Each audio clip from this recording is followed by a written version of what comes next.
네. 얘 공부할 때 특히 글을 많이 쓸 때 이런 표정 많이 봤어요, 선생님이. 이런 표정이에요. 근데 네. 저도 약간 눈치를 보고 눈치가 좀 있으니까. Is it good? It's good.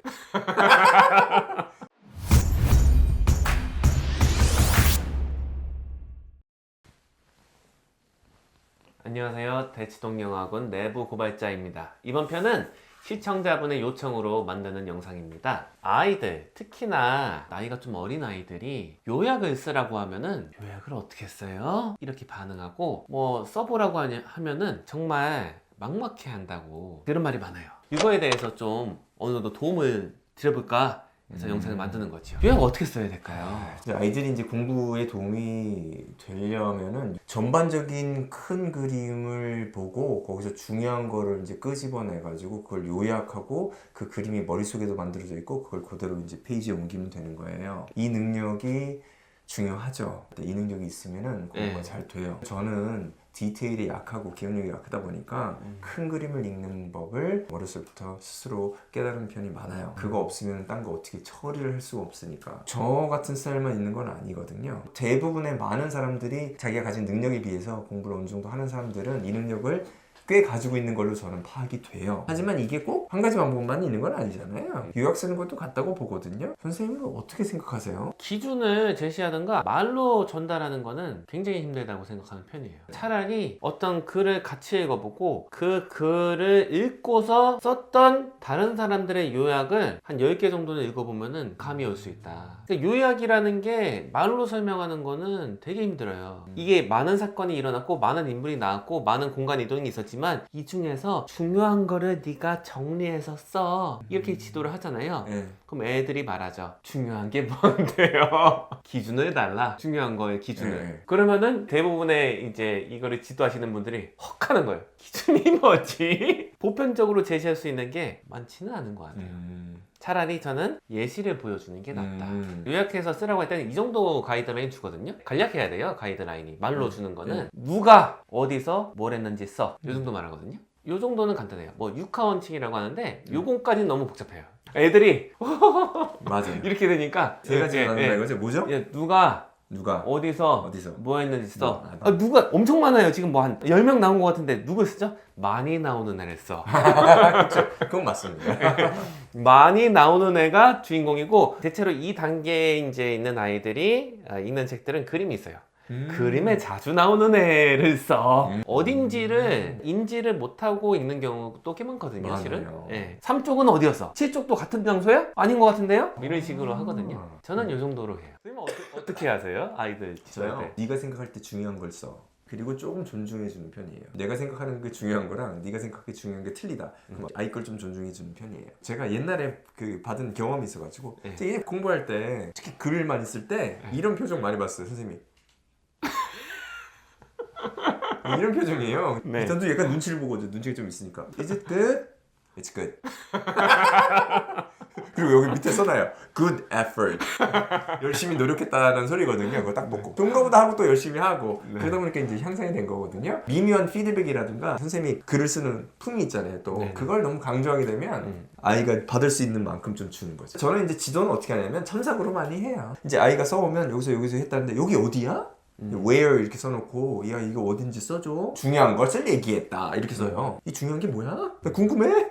써놔? 이런 식으로 해서 이제 자기 스타일은 유지하되 필요한 거는 첨삭을 통해서 얘라 이런 걸 요구하시는 거구나, 이게 중요한가 보다 하고 이렇게 느끼면서 천천히 배워갈 수 있도록 지도를 좀 하는 편이에요. 선생님 이럴 때 어떻게 대응하세요? 아이들이 실은 상당수가 책에서 눈에 잘 들어오는 거 한 줄에 똑같이 써놓고 요약했다고 하는 경우가 꽤 있어요.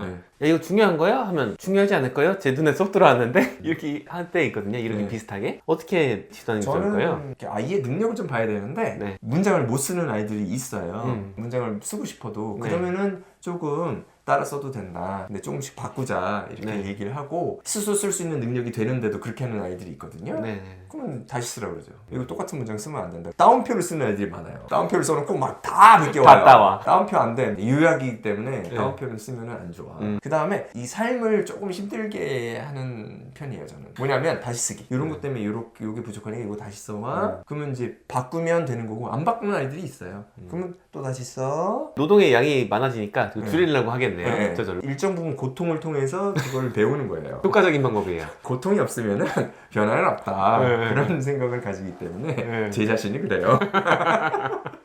된통 고생을 해봐야지 그때부터 행동이 변하더라고요. 제 행동이. 그렇죠. 그래서 아이들도 첨삭을 통해서 이제 왔다 갔다 왔다 해서 이 정도면 됐어. 이제 아이 눈치 보고 이렇게 할 때가 있고 첨삭 좀 주고 받다가 좀 네. 우는 아이들이 가끔 있어요.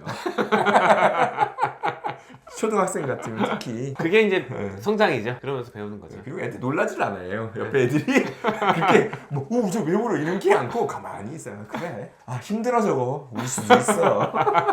창피한 건 아니다. 요약을 어떻게 하냐 이런 거에 대해서 얘기를 해본 건데 단계적으로 넘어가면 될 것 같아요. 인용해서 쓰는 거를 아예 처음부터 배제할 수는 없겠죠. 완전히 이제 아이가 초보적인 단계라면은 그거를 가급적이면 줄여가는 식으로 지도를 하면 되고 대부분의 경우에는 한국어가 강하지 않아요. 네네. 영어보다. 이런 경우에 이제 한국어로는 생각이 있는데 영어로 못 쓰겠다. 어떻게 써요? 이렇게 하는 경우에는 어떻게 해주면 좋을까요? 친구들이 광산에 가서 뛰어놀았다.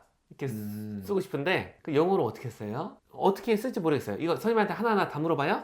이렇게 하면 그쵸. 어떻게 쓸까요? 논다, 뭐 플레이 정도 안다고 하면은 주어 동사 어순 가르쳐주고 누가 놀았는지 특정시키고 이제 노는 행동 플레이 쓰고 어디서 놀았는지 그런 식으로 이제 써야겠죠. 사전 같은 거 좀 찾아봐도 되나요? 안 찾는 게 좋아요. 반대편으로 보면은 아이들이 이제 한국말이 더 뛰어나니까 어려운 표현을 쓰려고 해요. 배척하는 게 뭐예요? 그냥 쉽게 하는 거예요. 어려운 단어를 영어에서 찾아가서 그냥 쓰고 싶어요. 쓰면 거의 표현이 안 맞아요. 또 원어민들이 읽으면 What? What's going on? I don't get it at all. It's not English. 야 이런 거예요. 이제 그런데 그게 아니고 배척하다가 뭔지를 설명해봐. 한국말로. 그러면 좀 어려워해요. 배척하다가 뭐지? 제가 찾아보라 그래요. 배척하다 한번 찾아봐 지금. 그러면 보이콧. 보이콧은 물건 안 사고 이러는 거잖아요. 그래서 애들도 그래요. 아 이거 아닌 것 같은데? 보이콧? 이거 아닌데 이거? 어저께 있던 일입니다 이게. 이런 식으로 돼요. 풀어 쓰도록 하는 게 좋아요. 일정 수준이 되면 어려운 단어는 그냥 쓰지 말고 풀어 써. 배척하다는 뭐 일정 사람들 좋아하지 않고 그 사람들의 생각을 받아들이지 않는다. 그렇게 하면 되잖아요. 이러면서 이제 실력이 형성되는 거거든요. 영어의 기초적인 이 문장 만드는 의미하고 이제 글하고 연결이 되는 겁니다. 그냥 배척하다를 어디서 써가지고 보이콧 써놓으면 그 머리에 안 남아요. 그리고 나중에 중요한 상황에서 그걸 써먹을 때 못 써먹어요. 아주 좋은 팁이네요. 간단히 쓰는 게 좋아요. 경험이 많기 때문에 분명히 이게 돼요. 효과가 높아요. 웬만하면은 이제 사전은 찾아보지 않는 것이 좋다. 차라리 뭐 책을 다시 들여다보면은 그 중에 뭐 건질 거 있잖아요. 여기 비슷한 거 같아, 비슷한 거. 이게 낫죠? 네, 맞아요. 글 쓰는 게 항상 그런데 쉬운 길하고 어려운 길 보면은 어려운 길이 맞아요, 보통. 쉽다고 생각하는 길은 그게 더 어려운 거고 어렵다고 생각하는 길이 사실은 쉬운 게 많아요, 글 쓸 때는. 근데 이런 과정을 통해서 아이들이 이런 것도 좀 가져가는 것 같아요. 내가 쉽게 생각하는 게 사실은 안 좋은 거고 어렵다고 생각하는 게 좋은 거구나. 요게 조금 받아들이기 시작하면 그때부터 교육이 잘 돼요. 이 정도로 해볼까요? 네네. 감사합니다.